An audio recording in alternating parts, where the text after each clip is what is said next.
कहानी आखिरी टिकट का रहस्य पार्ट 2।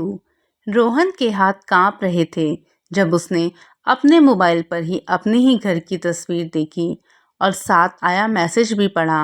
अगर सच जानना है तो आज रात 11 बजे पुराने बस डिपो पर आओ, अकेले। उसके मन में डर और जिज्ञासा दोनों थे, लेकिन उसने हिम्मत जुटाई और चुपचाप अपने कैमरे में लाइव रिकॉर्डिंग सेट कर दी। साथ ही एक दोस्त को लोकेशन भी भेज दी। रात ठीक 11 बजे वह पुराने बस डिपो पर पहुंचा, जहां जंग लगी बसें, टूटी खिड़कियां और सन्नाटा माहौल को और डरावना बना रहे थे।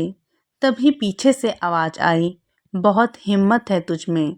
रोहन ने मुड़कर देखा तो वही लड़की सामने खड़ी थी जिसे पुलिस पकड़कर ले गई थी। वह बहुत हैरान रह गया। लड़की मुस्कुराई और बोली कि पुलिस ने जिस गैंग को पकड़ा था वह सिर्फ एक मोहरा था। तभी एक पुरानी बस की हेडलाइट जल उठी और अंदर से वही बुजुर्ग आदमी उतरा जिसने ट्रेन में चोरी का शोर मचाया था। रोहन को समझते देर न लगी कि असली मास्टरमाइंड वही है। बुजुर्ग आदमी ने हंसते हुए बताया कि पर्स चोरी का नाटक सिर्फ ध्यान भटकाने के लिए था। असली काम कीमती दस्तावेज और गोपनीय डेटा की तस्करी था। रोहन को याद आया कि उसने उस रात कुछ रहस्यमयी बैगों की भी तस्वीरें खींची थी।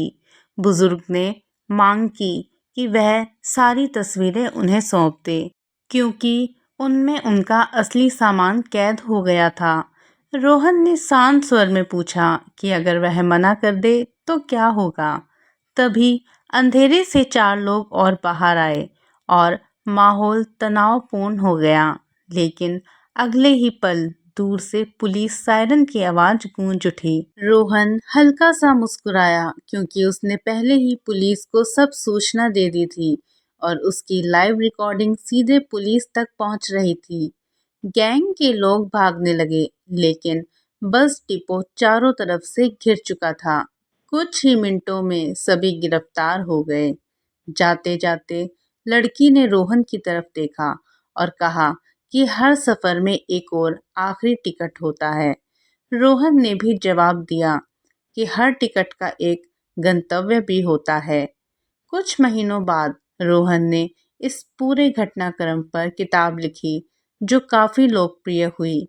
लेकिन जब भी रात में किसी ट्रेन की सीटी सुनाई देती, उसे वह अंधेरा डिपो और नीली बस याद आ जाती और उसे ऐसा लगता कि शायद हर स्टेशन पर कोई नया रहस्य उसका इंतज़ार कर रहा है। अगर आपको इस कहानी का पार्ट 3 देखना है तो मेरे चैनल को सब्सक्राइब करें। धन्यवाद।